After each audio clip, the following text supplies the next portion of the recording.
வணக்கம் சார். வணக்கம். ஆதவ் அர்ஜுனா அவர்கள் விசிகேவில் இருந்து தாவேகாவுக்கு போன ஒரு நபர். திமுகவிலையும் பயணம் பண்ணியிருக்கிறாரு, விசிகேவில் இருந்திருக்கிறாரு. விசிகேல துணை பொதுச் செயலாளர் பதவியில் இருந்தவர். அவர் விசிக கட்சியை பார்த்து சொன்ன கருத்து அப்படின்றது இன்றைக்கு ஒரு விவாத பொருளாகவே மாறி இருக்கு. 20 பேர் தான் விசிகேவில் இருக்காங்கன்னு சொல்லியிருக்கிறாரு. 20 பேர் தான் இருக்கீங்களா சார்? ஆதவ் அர்ஜுனா பற்றி பேசியாகணுமா? உங்கள் கட்சியை பார்த்து ஒரு விமர்சனம் வச்சிருக்கிறாரு, அதுக்கு நீங்கள் பதில் சொல்லி ஆகணும்னு நினைக்கிறோம். நீங்கள் அதுக்கு பதில் சொல்லுவீங்களான்றது உங்களோட ஒப்பீனியன் தான். நல்ல வாய் நார வாயின்னு ரெண்டு இருக்குது. அவர் நாங்கள் 2024 மது மற்றும் போதைப் பொருள் ஒழிப்பு மாநாடு, மகளிர் மாநாடு நடத்தினோம். அந்த மாநாடு முடிஞ்ச உடனே அவருடைய எக்ஸ் தளத்தில் பதிவு போடுறாரு ஆதவ் அர்ஜுனா. பல லட்சம் பெண்கள் திரண்ட இந்த மாநாட்டில் மது ஒழிப்பிற்கான பிரச்சாரத்தை முன்னெடுக்கின்றோன்னு போடுறாரு. பல லட்சம் பெண்கள், பல லட்சம் மக்கள் அப்படின்னா ஆண்களும் பெண்களும் அடங்குவாங்க. பல லட்சம் பெண்கள் அவர் போட்ட பதிவு. அடுத்தடுத்து அது மாதிரி நிறைய பதிவுகள் போட்டார். இது இந்த கேள்வியை நம்ம அவருடைய மனசாட்சிக்கே விட்டுடலாம். ஒரு அரசியல் பிழைப்புக்காக திமுகவில் நாடாளுமன்ற தேர்தலில் போட்டியிடுறதுக்கு வாய்ப்பு கேட்டிருக்காரு. அவங்க மறுத்திருக்காங்க. இந்த ஒரு காரணத்துக்காகவே திமுகவை வாங்க வேண்டும் என்பதற்காக எங்ககிட்ட சேர்ந்திருக்காரு. எங்களுக்கு அது தெரியாது. ஆரம்பத்தில் அம்பேத்கரை பற்றி பேசுகிறாரு, பெரியாரை பற்றி பேசுகிறாரு, அண்ணாவை பற்றி பேசுகிறாரு. அதில் ஒரு ஜனநாயகவாதியாக இருப்பார் அப்படின்னு தான் நாங்களும் எங்கள் தலைவர் கட்சிக்குள்ளே சேர்த்த உடனே தான் அவருடைய நடவடிக்கைகள் ஒரு ஆபத்தானதுன்னு நமக்கு தெரிஞ்சுக்கிட்டோம். எங்கள் தலைவருடைய ஒப்புதல் இல்லாமல் இவராக வெளியில் கூட்டணி பேச ஆரம்பிச்சிட்டார். கட்சியோட தலைவர் எழுச்சி தமிழர் தொல் திருமாவளவன் அவர்கள். அந்த கட்சிக்கு கீழே இருந்தால் தலைவர் என்ன முடிவு எடுக்கிறாங்களோ, கட்சியோட நிலைப்பாடு எதுவோ அதை நோக்கி தான் எல்லாருக்குமே நகரணும் கட்சிக்குள்ளே இருக்கிறவங்க. ஆனால் எங்கள் தலைவருக்கு தெரியாமல் அவரே அதிமுகவோடு பேசுகிறது, விஜயோட பேசுகிறது, ஒரு சீமான் அவரோட பேசுகிறது, இந்த மாதிரியான வேலையில் செஞ்சுட்டு இருந்தார். எங்கள் தலைவர் கூப்பிட்டு சொன்னார், அந்த மாதிரிலாம் நீங்கள் பண்ணக்கூடாது, நம்ம கட்சிக்குன்னு ஒரு நிலைப்பாடு இருக்குது, தொலைநோக்கு பார்வை. விடுதலை சிறுத்தைகள் கட்சியோடைய நோக்கம் என்பது தொலைநோக்கு பார்வை. அடித்தட்டு மக்களை பாதுகாக்கணும். அடித்தட்டு மக்களை காலங்காலமாக சமூக புறக்கணிப்புக்கு உள்ளான மக்கள், சாதி அடிப்படையில், அரசியல் களத்தில், பண்பாட்டு களத்தில், சமூக களத்தில் காலமாக பல 100 ஆண்டுகளாக புறக்கணிக்கப்பட்ட மக்களை பாதுகாக்கணும். என்ன செய்யணும்? புரட்சியாளர் அம்பேத்கர் அவர்களால் உருவாக்கி கொடுக்கப்பட்ட அரசியலமைப்பு சட்டத்தை பாதுகாக்கணும். இந்த அரசியலமைப்பு சட்டம் தான் நமக்கு அடிப்படை உரிமைகளை கொடுக்குது. இன்னைக்கு ஒரு பட்டியல் சமூகத்தை சேர்ந்த ஒரு நபர் படிப்பதற்கு எந்த தடையும் இல்லை, ஒரு அரசு பணிக்கு போகிறதுக்கு எந்த தடையும் இல்லை, ஒரு அதிகாரத்தை நோக்கி நகர்வதற்கு எந்த தடையும் இல்லை. தடை இருக்கலாம், சாதி தடைகள் இருக்கலாம், நெருக்கடிகள் இருக்கலாம். ஆனால் அதையும் தாண்டி ஒரு இலக்கை அடைய முடிகிறது என்றால் அந்த வாய்ப்பை கொடுத்தது அரசியலமைப்பு சட்டம். தேர்தலில் போட்டியிடுறோம், நீ எம்எல்ஏவா நான் எம்எல்ஏ, நீ எம்பினா நான் எம்பி, நீ அமைச்சர்னா நான் அமைச்சர், நீ மேயர்னா நான் மேயரு, நீ ஒன்றிய கவுன்சிலர் நான் ஒன்றிய கவுன்சிலரு, நீ ஊராட்சி மன்ற தலைவரா நானும் ஊராட்சி மன்ற தலைவர், நீ பேசுறியா நானும் பேசுவேன், நீ எழுதுறியா நானும் எழுதுவேன், நீ படிக்கிறியா நானும் படிப்பேன், நீ ஓடுறியா நானும் ஓடுவேன். இப்படி எல்லா இடங்களுக்கும் எல்லோரோடும் சேர்ந்து பயணிக்கக்கூடிய, போட்டியிடக்கூடிய, பங்களிப்பை எடுத்துக்கொள்ளக்கூடிய வாய்ப்பை கொடுத்தது புரட்சியாளர் அம்பேத்கர் அவர்களால் உருவாக்கி கொடுக்கப்பட்ட இந்திய அரசியலமைப்பு சட்டம். அந்த சட்டத்தை பாதுகாக்கிறது எங்களுடைய கடமை, அடிப்படை கடமை. நாங்கள் ஆட்சி அதிகாரத்துக்கு வர்றோமோ, ஆட்சியில் பங்கு கேட்குறோமோ, அது 2வது விஷயம். சட்டத்தை பாதுகாக்கணும். சட்டத்தை விடுதலை சிறுத்தைகள் மட்டும் பாதுகாக்க முடியுமா? முடியாது. ஏன்னா இந்த சட்டத்தை ஒழித்து கட்டுவதற்கு எதிரணியில் இருக்கக்கூடியவர்கள் மக்களுக்கு விரோதமான சித்தாந்தத்தை உயர்த்தி பிடிக்கக்கூடிய பாரதிய ஜனதா, ஆர்எஸ்எஸ், சங்க பரிவார கூட்டங்கள் இந்த சட்டத்தை நீர்த்து போக வைக்கணும், அழிச்சு ஒழிக்கணும் அப்படின்னு முடிவில் இருந்து தான் அதுக்கான அரசியல் நகர்வை முன்னெடுக்கிறாங்க. அப்போ விடுதலை சிறுத்தைகள் மட்டும் அம்பேத்கர் வாழ்க அப்படின்னு சொல்லிக்கிட்டு நாங்கள் மட்டும் சட்டத்தை பாதுகாக்க முடியுமா? பாஜகவை எடுத்து அடிக்க முடியுமா? முடியாது. அப்ப நாம் சண்டையிடுவதற்கு, எங்களை பாதுகாத்துக் கொள்வதற்கு, இந்த அடித்தட்டு மக்களை பாதுகாப்பதற்கு ஒரு பலம் வாய்ந்த ஒரு அணியை உருவாக்கணும். தேர்தல் களத்தில் ஒரு பலம் வாய்ந்த அணியோடு இருந்தால் தான் அந்த சட்டத்தை பாதுகாக்க முடியும். சண்டைக்கு போகிறோம், பலசாலியோட சண்டைக்கு போகிறோம், தனியாக போய் அடி வாங்க முடியும். தனியாக போனால் அடி தான் வாங்கணும். ஆட்களை திரட்டிக்கிட்டு அங்காளி பங்காளியோட போய் சண்டை போட்டால் அடித்து தோசம் பண்ணலாம்ல. அதுதான் திமுக கூட கூட்டணி அப்படின்றீங்களா? அதான் எதிரணி இப்போ ஊரில் சண்டை வருது, நம்ம தனியாக போய் சண்டை ஓட்டா 4 பேர் சேர்ந்து நம்மளை தூக்கி போட்டு மிதிச்சிடுவாங்க. அப்போ சண்டை போடணும்னா நம்ம அங்காளி வெங்காளி சொந்த சொரத்தெல்லாம் கூட்டிக்கிட்டு போய் சண்டை போடணும். அப்போ தான் நம்ம ஜெயிக்க முடியும். இது சாதாரணமாக ஒரு ஊரில் வாழக்கூடியவங்களுக்கு பொருந்தும் போது மக்களை பாதுகாப்பதற்கு, இந்த நாட்டை தேசத்தை பாதுகாப்பதற்கு, அதனூடாக சட்டத்தை பாதுகாப்பதற்கு ஒரு வலிமையான அணி அரசியல் களத்தில் தேவை. அந்த அடிப்படையில் இருந்து தான் அந்த அணி எந்த மாதிரி அணியாக இருக்கணும்னா விடுதலை சிறுத்தைகள் முன்வைக்கக்கூடிய கொள்கை கோட்பாட்டோடு ஒத்து போகக்கூடிய அணியாக இருக்கணும். சனாதன எதிர்ப்பில் அந்த அணிக்கு உடன்பாடு இருக்கணும், அந்த கட்சிக்கு உடன்பாடு இருக்கணும். புரட்சியாளர் அம்பேத்கர் உருவாக்கி கொடுத்த அரசியலமைப்பு சட்டத்தில் வலியுறுத்துகின்ற சமூக நீதி, சமத்துவம், சகோதரத்துவம், இதெல்லாம் அந்த கட்சிகளும் ஆதரிக்கக்கூடிய கட்சிகளாக இருக்கணும். அம்பேத்கரை ஏற்றுக்கொள்ளக்கூடிய கட்சியாக இருக்கணும், பெரியாரை ஏற்றுக்கொள்ளக்கூடிய கட்சியாக இருக்கணும், மார்க்ஸை ஏற்றுக்கொள்ளக்கூடிய கட்சியாக இருக்கணும். அந்த அடிப்படையில் தான் அவங்களோட பயணம் பண்ண முடியும். அப்படி பார்க்கும்போது தமிழ்நாட்டில் விடுதலை சிறுத்தைகள், திமுக, இடதுசாரி கட்சிகளோட நாங்கள் பயணிக்கிறோம். சரி, புரியுதுங்களா? இதை இன்றைக்கு திமுக நமக்கு அதை செய்யலை, இதை செய்யலை, திமுக மேலே நமக்கு மனக்கசப்பு இருக்குது அப்படின்றதுக்காக அது கூட்டணி விட்டு வெளியே போய் இந்த நாட்டையே சீரழிக்கக்கூடிய ஒரு முடிவு எடுக்க முடியுமா? சரி, இப்போ நீங்கள் ஆதவ் அர்ஜுனா இந்த கட்சியோட துணை பொதுச் செயலாளராக இருந்திருக்கிறாரு. விசிகவினுடைய அடிப்படை நோக்கம் என்ன அப்படின்றதெல்லாம் நீங்கள் சொல்கிறீங்க. அரசியலமைப்பு சட்டத்தை காக்கணும் அப்படின்றதான் எங்களுடைய ஒரு ஆட்சியில் வரோம், அதிகாரத்தில் வரோம், அதெல்லாம் ரெண்டாவது. எங்களுக்கு அரசியலமைப்பு சட்டத்தை காக்கணும் அப்படின்றத நீங்கள் சொல்கிறீங்க. அப்படி இருக்கும்போது அவ்வளோ பெரிய முக்கியமான ஒரு கொள்கையோ ஒரு அடிப்படை உங்களுடைய காரணம் அப்படின்றது இவ்வளவு ஸ்ட்ராங்காக இருக்கும்போது கட்சியில் ஒரு முக்கியமான பொறுப்பை யாருக்கு கொடுக்குறோம், அவருடைய பேக்ரவுண்ட் என்ன, அவருடைய நோக்கம் என்ன அப்படின்றத அலசி ஆராமையே விசிகவினுடைய தலைவர் கொடுத்துட்டாரு அப்படின்ற அந்த கருத்துக்கு உங்கள் பார்வை என்ன? இல்லை, நான் அதோட கண்டினியூட்டியாக சொல்லி முடிச்சிடுறேன். அப்போ நம்ம விடுதலை சிறுத்தைகள் கட்சியில் அவர் இணைகிறாரு. அவர் அம்பேத்கரையும் பேசுகிறாரு, பெரியாரையும் பேசுகிறாரு, பேரறிஞர் அண்ணாவை பற்றி பேசுகிறாரு. அப்போ விடுதலை சிறுத்தைகள் கட்சியோட கொள்கை கோட்பாடுகளை ஏற்றுக்கொண்டவராக இருப்பார். அப்படி தான் நம்ம அந்த பொறுப்பு கொடுக்குறோம். அதுக்கு முன்னாடி 2 ஆண்டுகள் எங்கள் தலைவரோட நட்பாக இருக்கிறாரு. எடுத்தடுப்புலேயே ஒருத்தருக்கு கட்சிக்குள்ளே துணை பொதுச் பொறுப்பு தூக்கி கொடுக்கல, நட்பாக இருக்கிறாரு. அப்போ ஒரு கொடுக்கலாம். அவர் ஒரு நிறுவனம் வச்சு நடத்துகிறாரு. அந்த நிறுவனங்கள் மூலமாக கட்சி வளர்ச்சிக்கு நான் பயன்படுத்திக் கொள்ளலாம். இது எல்லோருக்கும் வரக்கூடிய ஒரு கட்சி வளர்ச்சிக்கு பல காரணிகள் தேவை. அப்போ அவரும் ஒரு காரணியாக இருக்கலாம், அவரை பயன்படுத்திக்கலாம் தான் நம்ம அந்த பொறுப்பு கொடுத்தோம். ஆனால் அவருடைய நடவடிக்கை என்னவா இருந்தது அப்படின்னா, தலைமைக்கு தெரியாமல் கட்சியோட நிலைப்பாட்டிற்கு எதிராக அவராக இஷ்டத்துக்கு போய் ஸ்டாலின் பேசுறது, மரியாதைக்குரிய எடப்பாடி மன்னிக்கணும் ஸ்டாலின் நடிகர் விஜய்கிட்ட அங்கே ஒரு தொடர்பு வச்சுக்கிட்டாரு. அந்த இவர் சீமானை போய் சந்திக்கிறது, அப்புறம் மரியாதைக்குரிய எடப்பாடி அவர்களையும் போய் சந்திச்சு இந்த மாதிரி விசிகா அதிமுக கூட்டணி வச்சுக்கலாம் பேசினாரு. அப்ப இது நமக்கு ஒரு தலைவர் கூப்பிட்டு சொல்லியும் அவர் கேட்காத பட்சத்தில் தான் ஒரு குறைந்தபட்ச ஒரு ஒழுங்கு நடவடிக்கை எடுக்கிறோம். ஒழுங்கு நடவடிக்கை எடுத்த பிறகு அவர் விசிகாவில் நீடிக்க விருப்பம் இருந்திருந்தால் தலைவர் எழுச்சி தமிழர் அண்ணன் திருமாவர்கள் தான் என்னுடைய தலைவர், நான் அவருடைய வழிகாட்டுதலை நான் ஏற்றுக்கொள்கிறேன், புரட்சியாளர் அம்பேத்கர், தந்தை பெரியாரை, பேராசன் மார்க்ஸை முன்னிறுத்தி அரசியல் செய்யக்கூடிய விடுதலை சிறுத்தைகள் தான் என்னுடைய கட்சி, அந்த கட்சியோட கொள்கை கோட்பாடும் எனக்கு உடன்பாடு அப்படின்னு அவர் நினைச்சிருந்தால் நாங்கள் இடைநீக்கம் செய்த ஒழுங்கு நடவடிக்கை எடுக்கப்பட்ட போது ஒரு வருத்தம் தெரிவித்து இங்கே நீடிச்சிருக்கலாம். ஆனால் அவர் இதுல இருந்து வெளியேறதுக்கு ஏற்கனவே திட்டமிட்டு இருக்காரு. எப்படி ஒரு நடவடிக்கை எடுப்பாங்க, இதை பயன்படுத்தி நம்ம வெளியேறலாம் அப்படின்ற அவர் பெரிய ஒரு திட்டத்தோடு தான் இருந்திருக்காரு. நாங்கள் நடவடிக்கை எடுத்த பிறகு அது அவருக்கு சாதகமாக எடுத்துக்கிட்டு அவர் போயிட்டார். இப்போ போனவர் என்ன அப்படின்னா, தேவையில்லாமல் விசிகா அண்டர் எஸ்டிமேட் பண்ணுறாரு. இன்றைக்கு விடுதலை சிறுத்தைகள் தமிழ்நாட்டில் இந்த கட்சிக்கென்ற கிளைகள் இல்லாத ஊரே கிடையாது. நீங்கள் தமிழ்நாட்டில் 2 கட்சி, பெரிய கட்சி திமுக, அதிமுக. இந்த 2 கட்சிகளுக்கும் எல்லா கிராமங்களையும் கிளை இருக்கும், ஆட்கள் இருப்பாங்க. அதுக்கு அடுத்து இன்றைக்கு விடுதலை சிறுத்தைகள் கட்சிக்கு தான் தமிழ்நாடு முழுவதும் எல்லா மாவட்டங்கள், எல்லா ஒன்றியங்கள், ஒன்றியத்துக்குள்ளே இருக்கக்கூடிய ஊராட்சிகள், அந்த ஊராட்சிக்கு உள்ளே இருக்கக்கூடிய எல்லா கிராமங்களிலும் விடுதலை சிறுத்தைகள் கட்சிக்கான முகாம்கள், நாங்கள் முகாம் சொல்லுவோம், மற்ற கட்சியில் கிளைன்னுவாங்க, நாங்கள் முகாம் சொல்லுவோம். அப்போ எங்கள் கட்சிக்கான முகாம்கள் எல்லா கிராமங்களும் இருக்குது. தமிழ்நாட்டில் எத்தனை கிராமங்கள் அத்தனை கிராமங்கள் இருக்குது. அப்படி இருக்கும்போது ஒரு பெரிய கட்சியை ஒரு குறைத்து மதிப்பிடுவதற்கு அவர் பேசுகிறார் அப்படின்னா அவரே இயக்கக்கூடிய ஆட்கள் யார்?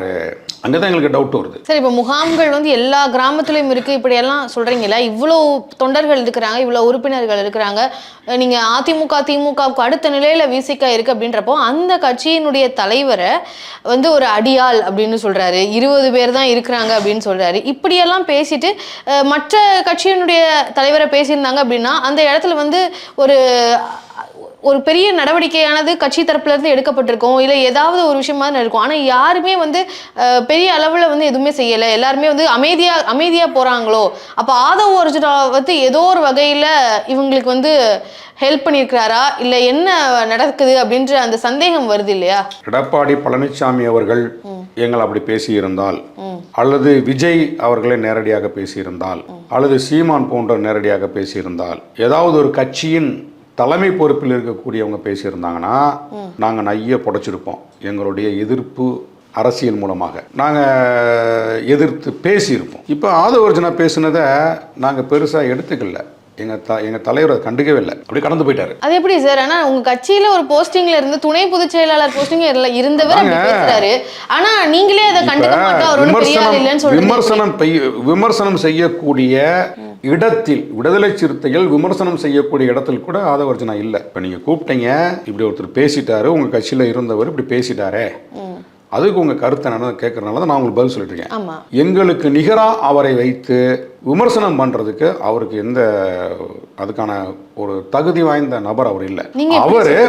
அவரு அந்த கட்சியில ஒரு பொறுப்புல இருக்கிறாரு. நாளைக்கே வந்து விஜய் போனா அவர் போயிடுவாரு, விஜய் போச்சோன்னா போயிடுவாரு. இதன் மூலம் நான் என்ன சொல்ல விரும்புறேன் அப்படின்னா, ஆதவ் அர்ஜுனா அவரால் விஜய்க்கு தான் நெருக்கடி. என்ன நெருக்கடி? அதாவது நிறைய வந்து ஆதவ் அர்ஜுனா பேசி விஜய்க்கு எதிராக பகையை வந்து சம்பாதிக்கிறார். ஒரு கட்சியோட தலைவர் கூட பக்கத்துல தளபதியா நிற்கக்கூடியவங்க எப்படி இருக்கணும் அப்படின்னா, அந்த தலைமையின் மனசாட்சியை பறைசாற்றக்கூடிய தளபதிகளா இருக்கணும். ஒரு தலைவரின் மனசாட்சியை அறிந்து அதை பறைசாற்றக்கூடிய தளபதிகளா களத்தில் நிற்கணும். தலைமைக்கு வலு சேர்க்கணும், தலைமைக்கு நல்ல பேர் வாங்கி கொடுக்கணும், கட்சியோட நன்மதிப்பை உயர்த்தணும். இதுதான் ஒரு தலைவரோட பக்கத்தில் இருக்கக்கூடிய தளபதிகளா இருக்கக்கூடியவருடைய கடமை. ஆனா ஆதவ் அர்ஜுனா நிறைய இடங்கள்ல தேவையில்லாத வார்த்தைகளை, விடுதலை சிறுத்தைகளை, தலைவர் எழுச்சி தமிழர் பத்தி இன்னைக்கு பேசியிருக்காரு. இதுக்கு முன்பு திமுகவை கடுமையா பேசியிருக்காரு, மாண்புமிகு முதலமைச்சர் ஸ்டாலின் அவர்களை பேசியிருக்கிறாரு. இப்படி பல தலைவர்களை, ஆளுமை மிக்க தலைவர்களை வந்து அவரு இஷ்டத்துக்கு விமர்சிக்கிறார் அப்படின்னா, இது வந்து அவருக்கு ஏற்படுகின்ற நெருக்கடியை விட அந்த கட்சிக்கும் அந்த கட்சியின் தலைவராக இருக்கக்கூடிய விஜய்க்கும் தான் அந்த நெருக்கடி வந்து வரும். இப்ப விஜய் கூப்பிட்டு கண்டிக்கணும். அதுதான் இப்ப எல்லா பெரிய தலைவர்களையும் அவர் வந்து விமர்சிக்கிறாருன்னு சொல்றீங்க இல்லையா? இப்ப விசிகவினுடைய இப்போ முன்னாடி பிரச்சனைகள், திருமாவளவர்களுடைய காரை மறிச்சு ஒரு பிரச்சனை எல்லாம் நடந்தப்போ வந்து சொன்னாரு, அவரை நாங்க வந்து எங்க கடவுள் மாதிரி பாக்குறோம் அப்படின்னா வந்து தொண்டர்கள் வந்து எங்கிட்ட பேட்டியெல்லாம் கொடுத்துருக்காங்க. அப்படி இருக்கும்போது அவரை வந்து இந்த மாதிரி விமர்சனம் செய்யறாரு. இதுக்கு வந்து இரண்டாம் கட்ட தலைவர்கள் கிட்ட இருந்து பெரிய திருமாவளவர்கள் பதில் சொல்ல வேணாம், ஆனா இரண்டாம் கட்டத்துல இருந்து வரல அப்படின்னா, ஏன்னா இங்க துணை பொதுச் செயலாளர் இருந்தப்போ கட்சிக்கு வந்து நிறைய ஃபண்டிங் கொடுத்துருக்காரு, அவங்க உதவி பெற்றிருக்கிறாங்க, அதனாலதான் வந்து பேச மாட்டாங்க, இப்படியெல்லாம் வந்து கருத்துக்கள் வைக்கிறாங்க. அதுக்கு உங்களுடைய பதில் என்ன சார்? இதெல்லாம் உண்மையா இல்ல இப்படி வர கருத்துக்களுக்கு ஃபண்டிங் பண்ணிருக்காங்க, மாநாடு நடந்ததுக்கெல்லாம் வந்து ஃபண்ட் கொடுத்துருக்காரு, அதனாலதான் வந்து இவங்க எல்லாம் அமைதியா இருக்கிறாங்க அப்படின்ற இதெல்லாம் வந்து காலக்கொடுமைன்னு சொல்லுவாங்கல்ல, அதான் இந்த மாதிரி கருத்துக்கள்லாம் கேட்க வேண்டியிருக்கு. அதாவது இப்போ அவர் வந்து விடுதலை சிறுத்தைகள் கட்சிக்கு வந்து ஃபண்டிங் பண்ணுறாரு அப்படின்னா, அவர் ஏன் வந்து இந்த கட்சியை விட்டு வெளியே போயிருக்கணும்? ஏன் வந்து கொடுத்த காசை வந்து கேட்காம இருப்பாரா? கேட்டிருப்பார்ல. விடுதலை சிறுத்தைகள் கட்சி இது ஆதவ் அர்ஜுனா அந்த கட்சியில் சேருவதற்கு முன்பு கிட்டத்தட்ட 30க்கும் மேற்பட்ட மாநாடுகளை நாங்கள் நடத்தியிருக்கோம். எனக்கு தெரிஞ்சு ஒரு 35-40 மாநாடுகள் வரும். அவர் இந்த கட்சிக்குள்ள சேர்றதுக்கு முன்பு, அவர் இந்த கட்சிக்குள்ள சேருவதற்கு முன்பு 4 சட்டமன்ற உறுப்பினர்கள் இருக்கிறோம், 2 நாடாளுமன்ற உறுப்பினர்கள் இருக்கிறோம். அவர் இந்த கட்சிக்குள்ள வரதுக்கு முன்பு 2019 தேர்தலில் ஜெயிச்சு 2 நாடாளுமன்ற உறுப்பினர், 2021 வெற்றி பெற்று 4 சட்டமன்ற உறுப்பினர். எங்க கட்சியை நாங்கள் எப்படி நடத்துறோம் அப்படின்னா, எங்க கட்சியில் இருக்கக்கூடிய கடைநிலை வரை இருக்கக்கூடிய கட்சியோட தொண்டர்கள் அவங்க வந்து சிறிய சேகரித்து சேமித்து வச்சு அந்த காசை வச்சு தான் அவங்க அந்தந்த மாவட்டங்களில் வேலை செய்கிறாங்க. மக்கள் கொடுக்கிற காசை வச்சு தான் தலைமையில் இருக்கக்கூடிய எங்கள் தலைவர் ஒரு ஒருங்கிணைந்த வேலை திட்டத்தை, ஒரு மாநாடு போன்ற வேலை திட்டத்தை வந்து எடுக்கிறாரு. இப்போ நாங்கள் மாநாடு நடத்துகிறோம் அப்படின்னா மாநாட்டு நிதி நாங்கள் கொடுக்குறோம். எங்கள் கட்சியிலேருந்து ஒவ்வொரு மாவட்ட செயலாளரும் வசூல் பண்ணி வந்து கொடுக்குறாங்க. புரியுங்களா?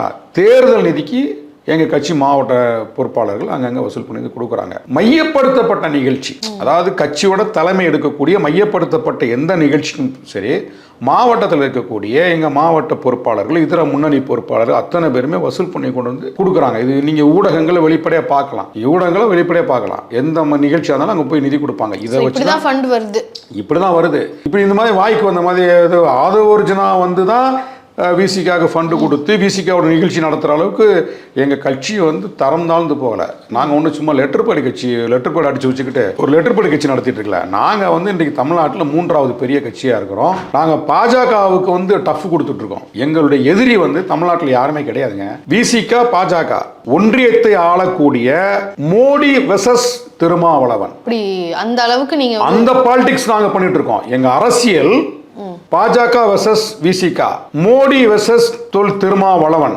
இதுதான் எங்க பாலிடிக்ஸ். அப்படி பெரிய ஒரு சனாதன சக்திகளை ஜனநாயகத்தின் அடையாளமாக இருக்கக்கூடிய தலைவர் எழுச்சி தமிழர் பாமர மக்களை, ஏழை எளிய மக்களை, உழைக்கின்ற மக்களை தன் பக்கம் நிறுத்தி கொண்டு பலம் வாய்ந்த சனாதன சக்திகளை எதிர்த்து போராடிட்டு இருக்காரு. அப்படி இருக்கும்போது சாதாரண ஆள்கிட்ட போயிட்டு அவர் தான் வந்து ஃபண்டு கொடுத்து கட்சி நடத்துறோம், மாநாடு நடத்தினா எவ்வளவு பெரிய, இந்த மாதிரி வார்த்தைகள்லாம் நம்ம வந்து தவிர்க்கணும். எனக்கே உண்மைக்கு இந்த மாதிரி கேட்கறதுக்கு எனக்கு கோவம் வருது. கண்டிப்பா. இப்போ நீங்க சாதாரண ஆளுன்னு ஆதவர்ஜுனாவை சொல்றீங்க சார். ஆனா இப்போ ஜெயலலிதா அவர்கள் வந்து முதன்முறையாக அதிமுகவுக்கு வரும்போது எம்ஜிஆர் அவர்கள் வந்து ஒரு மகளிர் அணியினுடைய தலைவராகத்தான் வந்து ஜெயலலிதா அவர்கள் வந்தாங்க. இப்போ வந்து தமிழ்நாட்டு மக்களால் அம்மா அப்படின்னு ரெகக்னைஸ் பண்ணப்படுற அளவுக்கு ஒரு பெரிய தலைவராக வளர்ந்தாங்க. அந்த மாதிரி ஆதவர்ஜுனா வந்து இப்போ அவருக்கு கொள்கை பரப்பு செயலாளர் அப்படின்ற பதவியை வந்து கொடுத்துருக்காங்க அப்படின்னு சொல்றாங்க இல்லையா? ஸோ அப்போ தாவேக்காவில் இருந்து இவர் வந்து ஒரு அம்மாவாசை ரோல் வந்து ஊடக பொறுப்பாளர் மாதிரி இருக்காரு. தேர்தல் மேலாண்மை பொதுச் செயலாளர், அதான் தேர்தல் மேலாண்மை பொதுச் செயலாளராக வந்து கொடுத்துருக்காங்க. இதுக்கு முன்னாடி கொள்கை பொதுச் செயலாளராகவும் இருந்திருக்கிறாரு. ஸோ இப்படி ஒரு பதவியை வந்து அவர் கொடுத்துருக்காங்க. இதுக்கு ஒரு படம் வந்து பார்த்துருப்பீங்க சார். சத்யராஜ் வந்து அம்மாவாசை கேரக்டரா இருந்திருப்பாரு. அப்படி ஒரு பிச்சைக்காரனா இருந்து ஒரு பெரிய பாலிட்டிஷியனா வருவார். அந்த மாதிரி இவர் வந்து தந்திரமான நபர் அப்படின்னு சொல்றாங்க. நீங்க சாதாரண ஆள், இவரெல்லாம் ஒரு ஆளே இல்லை அப்படின்னு குறிப்பிடுறீங்க. எனக்கு நல்ல ஒரு கருத்தை நீங்க எடுத்து கொடுத்ததுக்கு உங்களுக்கு நன்றி. ஓகே. அம்மாவாசை கேரக்டர் அவருக்கு பொருந்தும். அவர் வந்து அமாவாசை தான் அவரு. அதாவது விஜயே காலி பண்ணிடுவாரு. இந்த படத்துல வரக்கூடிய அமாவாசைக்கு வந்து அரசியல் தெரியும், சூழ்ச்சிகள் தெரியும். அரசியல் தெரிஞ்ச காரணத்தினால அவர் வெற்றி பெற மாதிரி அந்த படத்துல ஒரு கேரக்டர் வரும். சத்யராஜ் அவர்கள் நடிச்ச படத்துல, அண்ணன் சத்யராஜ் நடிச்ச படம். இந்த தாவேக்காவோட அமாவாசையாக இருக்கக்கூடிய ஆதவர்ஜுனாக்கு வந்து அரசியல் தந்திரம்லாம் தெரியாது. பொலிட்டிக்கல் ஐடியாலஜியா அவர் வந்து ஸ்ட்ராங் கிடையாது. கருத்தியலா அவர் வந்து ஸ்ட்ராங் கிடையாது. அவருக்கு என்னன்னா மரியாதைக்குரிய தளபதி மு.க. ஸ்டாலின் அவர்கள் அவரது குடும்பத்தை வந்து பழி வாங்கணும், அவங்க தோற்கடிக்கப்படணும், குறிப்பாக வந்து துணை முதலமைச்சர் தோற்கடிக்கப்படணும். இந்த இலக்கு தான் அவர், இந்த இலக்கு தான். இப்ப ஆதவர்ஜுனாவுடைய நடவடிக்கைகள் எல்லாமே விஜய்க்கு தான் ஆபத்து. நாளைக்கு இவர் இந்த கட்சியில் ஆதவர்ஜுனா வந்து தாவேக்கால இருக்கலாம், இல்லாம போகலாம். ஆனால் விஜய் அரசியல் செய்யணும், விஜய் அவர் கட்சியை நடத்தணும், விஜய் அவரது கட்சியோட தொண்டர்களுக்கு பதில் சொல்லணும், விஜய் நாட்டு மக்களுக்கு பதில் சொல்லணும். இவ்வளவு ரெஸ்பான்சிபிலிட்டியான பொறுப்புல விஜய் இருக்கிறாரு. இப்போ விஜய் ஆனா ஆதவர்ஜுனா போன்ற ஆட்களை கூட வச்சுக்கிட்டு இருந்தா தொடர்ந்து அனைத்து தரப்பு ஜனநாயக சக்திகிட்ட ஒரு பகையை வந்து உருவாக்கிட்டு இருக்காரு ஆதவர்ஜுனா. விஜய் வந்து ஆதவர்ஜுனாவை கண்டிக்கணும், அல்லது விஜய் பேசுனதுக்கு, ஆதவர்ஜுனா பேசுனதுக்கு விஜயாவது வருத்தம் தெரிவிக்கணும். சரி, இப்போ அமாவாசை ரோல் தான் ஆதவர்ஜுனாக்குன்னு சொல்றீங்க இல்லையா? ஆனா அது அவருக்கு பொலிட்டிக்கல் ஐடியாலஜி தெரியாது, இல்ல பெருசா அரசியல் தெரியாதுன்னு சொல்லியிருக்கிறீங்க. விஜயவே வந்து ஓவர்டேக் பண்ணி ஒரு அரசியல் பண்ணிடுவாரு அப்படின்னு சொல்றாங்க. விஜயவே நாளைக்கு வந்து காலி பண்ணிடுவாரு இப்படியெல்லாம். ஆனா மேடையில் நிற்கும் போது பாத்தீங்கன்னா அவரை விஜய் டம்மியா தான் தெரிறாரு. அப்படியா? ஆமா, அவங்க தாவேக்கா மேடையில் பாத்தீங்கன்னா ஆதவர்ஜுனா தான் பயங்கரமா தெரியுறாரு. ஆனா விஜய் வந்து டம்மியா தெரியுறாரு. அது நீங்க சொன்ன பிறகு நம்ம யோசிக்க வேண்டியது பல விஷயங்கள் இருக்குதுல்ல. ஆனா வந்து நீங்க சொல்ற மாதிரி எல்லோருக்குமே அரசியல் களத்தில் ஒரு ஆசை இருக்கலாம், நம்ம வந்து பெரிய இடத்துக்கு வரணும், போகணும், நம்ம தான் அல்லது தலைமை பொறுப்புக்கு வர முடியாவிட்டாலும் கூட தலைமை என்பது நாம சொல்லக்கூடியதை செய்யக்கூடிய தலைமையா இருக்கணும். நாம சொல்றதை தலைமை கேட்கணும், நம்ம எடுக்கிற முடிவுக்கு தலைமை வந்து தலையாட்டணும். இப்படி விரும்பக்கூடிய ஆட்கள் வந்து அங்க இருக்கிறாங்க. நிறைய எல்லா கட்சிகளிலுமே சில பேர் இருப்பாங்க. அதுல வந்து ஆதவர்ஜுனா வந்து தாவேக்கெல்லாம் அப்படிப்பட்ட நபரா இருக்கலாம். இது வந்து விஜய் வந்து அவருடைய பார்வையில இருந்து ஆதவ அர்ஜுனா நடவடிக்கைகளை வந்து மற்ற தலைவர்களை விமர்சனம் பண்ணுறது, இந்த மாதிரி அண்டர் எஸ்டிமேட் பண்ணுறது, பொலிட்டிக்கலாக வந்து விமர்சனம் பண்ணலாம். யாருக்கும் எல்லாருக்கும் ஜனநாயக உரிமை இருக்குது, அரசியலாக விமர்சனம் பண்ணலாம். ஆனால் விடுதலை சிறுத்தைகள் கட்சியில் வந்து வெறும் 20 பேர் தான் இருக்கிறாங்க, அதோ வந்து உங்களை அடியாளாக பயன்படுத்திக்கிறான்றதுலாம் இது ரொம்ப அபத்தமான வார்த்தை. நாங்கள் உண்மைக்கே விடுதலை சிறுத்தைகள் அடியாள் தான், விடுதலை சிறுத்தைகள் அடியாள் தான். எங்கள் கட்சியோட தலைவர் எழுச்சி தமிழர்கள் முதன்மையான அடியாள், இந்த மக்களுக்கான அடியாள். இந்த மக்களை பாதுகாக்கின்ற களத்தில், கொள்கை கோட்பாட்டு களத்தில், சனாதனத்தை எதிர்த்து போராடக்கூடிய களத்தில் எங்கள் தலைவரும் விடுதலை சிறுத்தைகளும் நாங்கள் அடியாட்கள் தான். ஆனா நீங்க இப்போ விஜயினுடைய மேடையில் ஆதவ அர்ஜுனா சொல்றது விஜய்க்கு வந்து ஒரு பாதகமா போயிரும்னு நீங்க இப்போ கூட விஜய் மேல ஒரு கன்சர்ன்ல சொல்றீங்க. ஆனா நீங்க விஜயை வந்து RSS பெற்றெடுத்த குழந்தை, பாஜக வந்து பெற்றெடுத்த குழந்தை அப்படின்லாம் திருமாவர்கள் வந்து விமர்சனம் பண்ணியிருந்தார். அப்படி இருக்க பட்சத்துல விஜயினுடைய கன்சர்ன்ல தான் ஆதவ அர்ஜுனா அவர்கள் அந்த மேடையில சொல்லியிருக்க வாய்ப்பு இருக்கா? இதாவது இவர் நம்மளை இப்படி விமர்சனம் பண்றாரு, திருமாவர்கள் வந்து நம்மளை இப்படி விமர்சனம் பண்றாரு, நம்மளும் விமர்சனம் பண்ணுவோம் அப்படின்னு சொல்லி ஆதவ அர்ஜுனாவை வந்து விஜய்லாம் பேசியிருக்க வாய்ப்பே இல்லை. அவர் இஷ்டத்துக்கு பேசுறாரு. முதல்ல அவருக்கு ஒரு மேடையில வந்து எந்த விஷயத்தை பேசணும், எந்த விஷயத்தை பேசக்கூடாதுன்னு தெரியாது. விஜய்க்கு பேச தெரியல, ஆதவ அர்ஜுனாக்கு பேச தெரியல. ஆதவ அர்ஜுனா பேசக்கூடிய வார்த்தையெல்லாம் பாருங்க, தப்பு தப்பாக இருக்கும். தமிழே ஒழுங்காக உச்சரிக்க தெரியாது. தமிழே இப்போ கேட்குறேன், விடுதலை சிறுத்தைகள் கட்சின்னு அவர் சொல்லுங்க, விடுதலை சிறுத்தைகள் கட்சின்னு சொல்ல தெரியாது. எழுச்சி தமிழர் முனைவர் தொல் திருமாவளவன் அப்படின்னு சொல்லுங்க, ஆதவ அர்ஜுனாவை சொல்ல தெரியாது.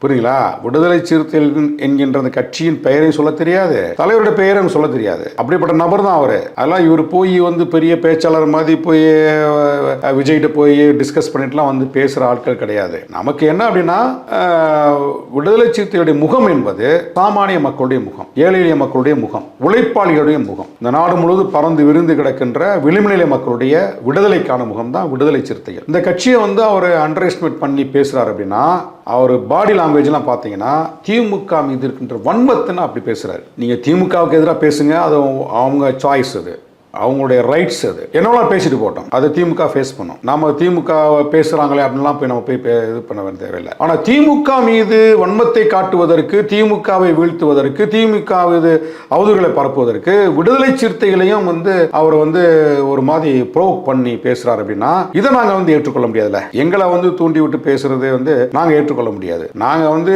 எங்கள் தலைவர் எழுச்சி தமிழர் கொள்கை அடிப்படையில் மிக மிக தெளிவானவர், ஒரு கிளாரிட்டியான பர்சன். பொலிட்டிக்கலில் இன்னைக்கு ரொம்ப கிளாரிட்டியான ஒரு நபர் யாருன்னா எழுச்சி தமிழர் தான். கொள்கையில ரொம்ப தெளிவு இருக்கும், ரொம்ப தெளிவானவர். அப்போ கொள்கை கோட்பாட்டில் தெளிவாக நின்று சமரசம் இல்லாத போராட்டத்தை நடத்தி கொண்டு, பதவிக்காக வாய்ப்புகளுக்காக கொள்கையை மாற்றிக்கொண்டு கூட்டணி வைக்காத ஒரு தலைவரை பார்த்து இவன் வந்து திமுக அடியாள் மாதிரி நீங்கள் அவங்களை பயன்படுத்திக்கிறாங்க அப்படின்றது, திமுகவுக்கு நாங்கள் தான் அடியாளாக இருக்கணுமா என்ன? எவ்வளோ பெரிய கட்சி!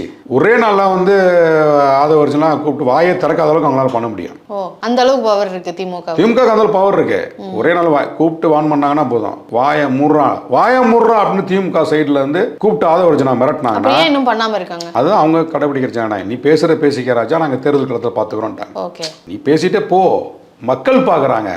உன்னுடைய பாடி லாங்குவேஜ், நீ வார்த்தைகள் பேசுகிற வார்த்தைகளை மக்கள் பார்க்குறாங்க, வாக்காளர்கள் பார்த்துட்டு இருக்காங்க, வாக்காளர்கள் முடிவெடுத்துட்டு போவாங்க அப்படின்னு திமுக அது பெருந்தன்மையாக கடந்து போகிறாங்க. இப்போ திமுக ஒரு பெரிய கட்சி, அந்த கட்சி போய் ஆதவ அர்ஜுனா அளவுக்கு இறங்கி போய் ஆதவ அர்ஜுனாக்கு பதில் சொல்லிட்டு இருந்தா அது நல்லா இருக்காருன்னு அவங்க கடந்துறாங்க. நாங்கள் அப்படிதான். நாங்கள் வந்து இன்னைக்கு தமிழ்நாட்டு அரசியல் களத்தை தீர்மானிக்கக்கூடிய இடத்துல நாங்கள் இருக்கிறோம். நீங்கள் பாஜகவை கூப்பிட்டு கேளுங்க, யார் அவங்களுக்கு எதுன்னு கேட்டால் எங்களை தான் சொல்லுவாங்க. இந்தியாவை ஆளக்கூடிய பாஜக தமிழ்நாட்டில் இருக்கக்கூடிய விசிகாவை தான் குறி வைக்கிறாங்க. ஏன் திமுக விசிகாவை பிரிக்கிறதுல அவங்க குறியா இருக்கிறாங்க சொல்லுங்க பார்ப்போம். திமுகவை தாக்கி பேசுவதை விட விசிகாவை தாக்கி பேசுறாங்க. நீ வந்து எச் ராஜா பேச்சுல இருந்து பாஜகவுடைய ஆட்கள் பேசுறதா பார்த்தீங்கன்னா, ஏன் வந்து தாவைக்கா மாடல எங்களை கூப்பிடுறாங்க? விஜய் மாநாடு போட்டப்ப யாரை கூப்பிட்டாரு? ஃபர்ஸ்ட் எங்களை தான் கூப்பிட்டாரு. வாங்க உங்களுக்கு அதிகாரத்தில் ஆட்சியில் பங்கு தரணும்னு சொன்னார். எங்களை தான் கூப்பிட்டாரு. எந்த கட்சிக்கும் அவர் எந்த ஆப்ஷன் வைக்கல. இப்போ அதிமுகவை யாரோட கூட்டணி சேர விரும்பினாங்க? எங்களை தான் கூட்டணி சேர விரும்புறாங்க. வெளிப்படை அழைப்பு கொடுத்தாங்க. அதிமுகவுக்கு விசிகா தேவை, தாவேகாவுக்கு விசிகா தேவை, திமுகவுக்கும் விசிகா தேவை, சொல்ல போனா பாஜகவுக்கும் விசிகா தேவை. இப்போ நாளைக்கே வந்து பாஜகவோட நாங்கள் கூட்டணி சேரணும்னு சொன்னோன்னு வச்சுங்களேன், அது மாதிரி சந்தோஷம் அவங்களுக்கு வேற எதுவுமே இருக்க முடியாது. அதிமுக கழட்டி விடுப்பா, உடனே ஒரு போன் டெல்லிக்கு போனை போட்டு அதிமுக நமக்கு வேணா விசிகா வருதுன்னா உடனே சிவப்பு கம்பளை விரிச்சு நம்மள வர. அதிமுகவை விட விசிகாவை பிரையாரிட்டைஸ் பண்ணுவாங்க பாஜக. கண்டிப்பா. ஓகே. ஏன்னா அவங்களுக்கு வந்து விசிக என்கின்ற பலம் வாய்ந்த கட்சி, நாடு முழுவதும் பறந்து விரிந்து கிடக்கின்ற வாக்காளர்கள் அதிகமாக இருக்கக்கூடிய சாமானிய மக்களுக்கான ஒரு பலம் வாய்ந்த கட்சியாக இருக்கக்கூடிய விசிகாவை திமுகவிலிருந்து அப்புறப்படுத்தி விட்டால் திமுகவை வீழ்த்தலாம். அதுதான் அவங்க நோக்கம். உங்களுக்கு விசிக மேல ஏன் குறி வைக்கிறாங்க அப்படின்னா திமுக இருந்து வெளியேறு. திமுக அதே நோக்கத்துல தான் சொல்றாங்க. அதே நோக்கத்துல தான் விஜய்க்கு அந்த நோக்கம் தான். ஆதவர்ஜுனா பேசுற அரசியல் துணை முதலமைச்சர் ஆக்கணும் அந்த மாதிரியான நோக்கம்லாம் எல்லாமே அதுதாங்க. என்ன விடுதலை சிறுத்தைகள் கட்சி இன்னும் நல்லா வளரணும், விடுதலை சிறுத்தைகள் கட்சி இருந்து ஆட்சி அதிகாரத்தை பிடிக்கணும், தலைவர் எழுச்சி தமிழர் வந்து முதலமைச்சர் நாற்காலியில் உட்காரணும்னு அவங்க கூப்பிடுறாங்க. சொல்லுங்க பாப்போம். விஜய் வந்து எழுச்சி தமிழரோட விஜய் அறிவாளியா? எழுச்சி தமிழரோட விஜய் சித்தாந்தவாதியா?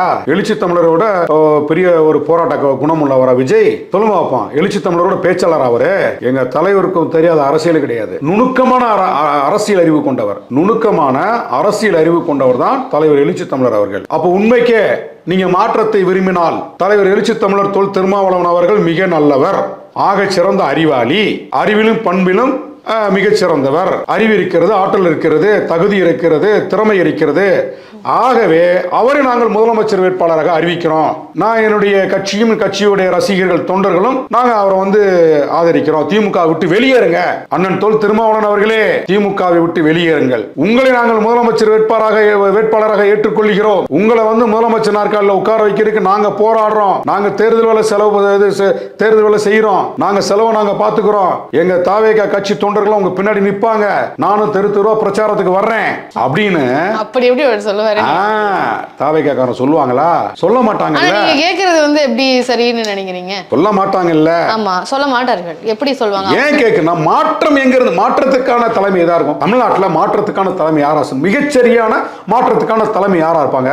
எழுச்சி தமிழராக தான் இருப்பாங்க. பொலிட்டிக்கலி ஐடியாலஜிக்கலான ஒரு இன்டெலெக்ட் சொல்லுங்க, அறிவாளிங்க அவருக்கு, அறிவாளி அவரு. அப்ப ஒரு அறிவாளி, ஒரு அறிவுக்கான ஒரு தலைமையை வந்து அறிவு சார்ந்த தலைமையை நீங்க நிறுவனம் நினைச்சீங்கன்னா இன்றைக்கு இருக்கக்கூடிய திமுக அதிமுகவை விட இந்த ரெண்டு கட்சி ரீப்ளேஸ் பண்ணிட்டு ஒரு மூன்றாவது ஆப்ஷன் அப்படின்னு பார்த்தீங்கன்னா அதுக்கு தகுதி வந்து யார்கிட்ட இருக்கு அப்படின்னா விசிகாட்ட இருக்கு, தலைவர்கிட்ட இருக்கு, எழுச்சி தமிழர்கிட்ட இருக்கு. அப்ப நீங்க உண்மைக்கே திமுகவை அப்புறப்படுத்தணும், அதிமுகவை அப்புறப்படுத்தணும் அப்படின்னா நீங்க விசிகாவை வந்து ப்ரொமோட் பண்ணுங்க. எழுச்சி தமிழர் தான் சிஎம் கேண்டிடேட். எப்பா நம்ம நோக்கம் வந்து திமுகவை தோக்கடிக்கிறது, நம்ம நோக்கம் திமுகவை தோக்கடிக்கிறது. அப்ப திமுக வேணாம்பா, இது திமுக வேணாம், அண்ணனை வந்து நம்ம சிஎம் கண்டு அறிவிப்போம் அப்படின்னு விஜய் சொல்லுவாரா? சொல்ல மாட்டார்ல. அப்ப அவங்க நோக்கம் என்னவா இருக்கு? நம்மளை பிரிக்க வாங்க துணை முதலமைச்சர் பதவி தரோம். எங்க தலைவர் வந்து துணை முதலமைச்சர் பதவி, அவர் வந்து விஜய் வந்து முதலமைச்சர், எங்க தலைவர் துணை முதலமைச்சரா? எங்க தலைவரோட அவ்வளோ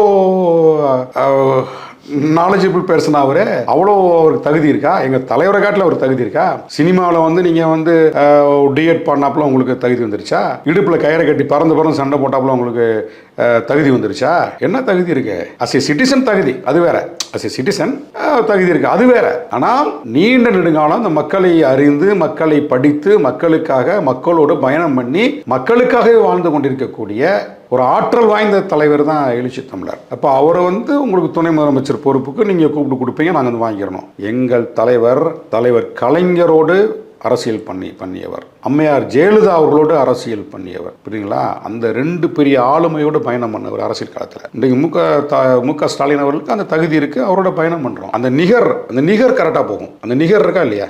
எங்க கிட்ட கூட திருமாவளவன் ஒரு அறிவாளி, அவர் கொள்கையில வந்து ஒரு ஸ்ட்ராங்கா உறுதியா இருக்கக்கூடியவர் அப்படின்னு தெரிஞ்ச பிறகுதான் கலைஞரே வந்து சரியா நடத்தினாரு. இப்ப இந்த அடித்தட்டு மக்களுக்கான அரசியலை முன்வைக்கக்கூடிய வேற தலைவர்களை கலைஞர் வந்து பெருசா அடையாளம் பார்க்கல, அவங்கள வந்து பெருசா தூக்கி பிடிக்கல, அவர் ரிஜெக்ட் பண்ணிட்டார். எங்களுக்கு கலைஞரோடு அருகில் இருந்து அரசியல் செய்யக்கூடிய, தேர்தல் களத்தில் பயணிக்கக்கூடிய அந்த வாய்ப்பை வந்து எப்படி கலைஞர் வந்து எடை போடுறாரு? அவர் ஒரு அறிவாளி, திருமாவளவன் ஒரு அறிவாளி, அவர் வந்து கொள்கையோடு உறுதியாக நின்று போராடக்கூடியவர். சாதாரண ஏழை எளிய மக்களை வந்து அரசியல் படுத்தி அநியமாக்கிட்டாரு. அவர்களை வந்து ஒரு தேர்தல் களத்தில் ஒரு வலிமையான சக்தியாக மாற்றிட்டாரு. இந்த மதிப்பீட்டில் இருந்தானே எங்கள் தலைவருக்கு வந்து உரிய அங்கீகாரம் கிடைக்குது. இதே மதிப்பீட்டில் இருந்து தான் ஜெயலலிதா மேயரை எங்களை கூப்பிடுறாங்க 2006. இதே மதிப்பீடு தான் 2006 6 மாத காலம் அதிமுகவோடு வந்து நாங்கள் பயணம் பண்ணிட்டு வெளியேறும்போது அந்த அம்மையார் சொன்ன ஒரே வார்த்தை, வேறு சில தலைவர்கள்லாம் என்னுடைய உதிர்ந்த ரோமம்னு சொல்லிச்சு அந்த அம்மா, உதிர்ந்த மயிரை ஏதோ ஒரு வார்த்தை சொன்னாங்க. அவங்கள வைகோ திட்டிருக்காங்க, ராமதாஸை திட்டிருக்காங்க. கூட்டணியிலிருந்து வெளியேறும்போது அந்த அம்மா கடுமையாக திட்டிருக்காங்க. ஆனால் கூட்டணியில் இருந்து வெளியேறும்போது தம்பி திருமாவளவன் எங்கிருந்தாலும் வாழ்க அப்படின்னு வாழ்த்தியது அந்த அம்மாவை தான். அரசியல் களத்தில் அவசரப்படக்கூடாது, தம்பி திருமாவளவன் எங்கிருந்தாலும் வாழ்க, தம்பி திருமாவளவன் இந்த வார்த்தை ஜெயலலிதா அம்மையார் வாயிலிருந்து வந்துச்சு. புரியுங்களா? அப்படி ஒரு 2 பேர் ஆளுமைகளோடு பயணம் பண்ணவர் அவர் வந்து உங்க கூட சேர்ந்து நீங்க முதலமைச்சராக ஆகிறதுக்கு இவர் வந்து துணை முதலமைச்சர் பதவிக்காக கூட்டணி வைக்கணுமா? எங்களுடைய சித்தாந்தம் என்ன ஆகிறது, எங்க கொள்கை என்ன ஆகிறது? 36 ஆண்டுகள் ஆச்சு. 1990 இன்னைக்கு 2026 வரைக்கும் எத்தனை பேரை களத்தில் பலி கொடுத்துருக்கோம் தெரியுமா? எவ்வளோ ரத்தம் சிந்தி இருக்கோம், எத்தனை வந்து எல்லா கட்சி தொண்டர்கள் எல்லாம் வியர்வை சிந்தி வளர்த்த கட்சி, எத்தனை நாங்கள் களத்தில் வந்து எத்தனை உயிர்களை பலி கொடுத்துருக்கோம். இந்த விடுதலை சிறுத்தைகள் கட்சி கொடியேற்றதுக்காகவே எவ்வளோ வன்முறைகள், எத்தனை பேர் வழக்கில் மாட்டியிருக்காங்க. விடுதலை சிறுத்தைகளுடைய அந்த அடையாளத்தோடு பயணப்பட்ட எத்தனை பெண்கள் பாலியல் வல்லுறவுக்கு ஆளாக்கப்பட்டு படுகொலை செய்யப்பட்டிருக்காங்க.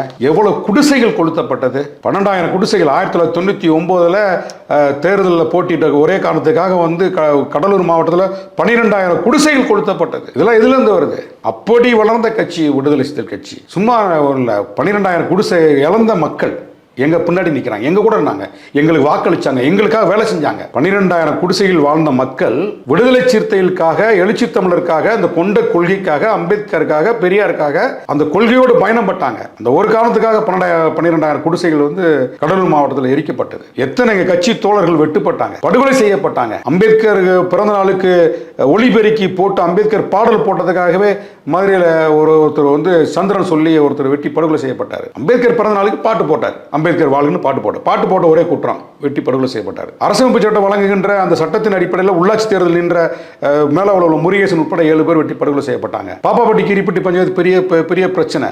இப்படி அரசியல் உரிமைகளுக்காக சுடுகாட்டு பாதைக்காக நாங்கள் போராடிட்டு இருக்கோம். அங்கே போகும்போது ஏராளமான அடிச்சு கலவரம் வந்து பணத்தை போட்டுட்டு ஓடி இருக்காங்க, பணத்தை எடுக்க வச்சுட்டு ஓடி இருக்காங்க. அவ்வளவு வன்முறைகள் போலீஸ் வந்து எடுத்து அடக்கம் பண்ணியிருக்கு. இப்படி வந்து மக்களுடைய அடிப்படை உரிமைகளுக்காக நாடு முழுவதும் நாங்க போராடி சாமானிய மக்களுக்கு அரசியல் கற்றுக் கொடுத்து அவர்கள் வந்து அரசியல் களத்தில் தகுதி வாய்ந்த மக்களை உருவாக்கி வளர்த்து எடுத்திருக்கோம், எம்பவர் பண்ணியிருக்கோம். இந்த மக்களை வந்து பொலிட்டிக்கல் களத்தில், அரசியல் களத்தில் எம்பவர் பண்ணியிருக்கோம். இவர்களும் ஒரு சக்தி தான், இவர்களும் ஒரு சக்தி. இவர்களை தவிர்த்துட்டு தமிழ்நாட்டில் யாரும் கூட்டணி வைக்க முடியாது, எந்த அரசியல் கட்சி இயங்காது அப்படின்ற நிலைமையை நாங்கள் உருவாக்கி கொடுத்துருக்கோம். எங்களை போய் நீ வந்து 20 பேர் இருக்காங்க, நீ அண்டர் எஸ்டிமேட் பண்ணா இது ரொம்ப மன்னிக்க முடியாத வார்த்தை. அது அவர்ஜுனா பேசணும், மன்னிக்க முடியாத வார்த்தை. அது நாடு எங்கள் பக்கம் நிற்குதுங்க, நாடு எங்கள் பக்கம் நிற்குது. எல்லா கட்சிகளுக்கும் வீசிக்கு அங்கே பின்னாடி வராதான்ற தேவையை உருவாக்கி வச்சிருக்கோமா இல்லையா? இப்போ யார் பெரிய கட்சி? தேர்தலே போட்டியிடல, உங்க மக்கள் வந்து உங்க ரசிகர்கள்லாம் சினிமா மாயல்ல தொண்டர்கள் ஆயிட்டாப்புல நீங்க பெரிய கட்சியா? ரிசல்ட் வரும், 2020 ரிசல்ட் வரும். இன்னைக்கு அடிச்ச வாயெல்லாம் இன்னைக்கு நாரவாய், அன்னைக்கு நல்ல வாயா மாறும். ஏற்கனவே நல்ல வாய் நாரவாயா மாறிடுச்சு, இன்றைக்கு இருக்க நாரவாய் அன்னைக்கு நல்ல வாயா மாறட்டும். அதை வருச்சுன்னா அன்னைக்கு மாற்றி பேசுவாரு, மாற்றி தான் பேசுவாரு. ஓகே சார், நிறைய விஷயங்களை என்கிட்ட பகிர்ந்துக்கிட்டீங்க. உங்களோட ஆதங்கத்தை அப்படியே நிறைய கொட்டி தீர்த்திருக்கீங்கன்னு கூட சொல்லலாம். மிக்க நன்றி சார். நன்றி.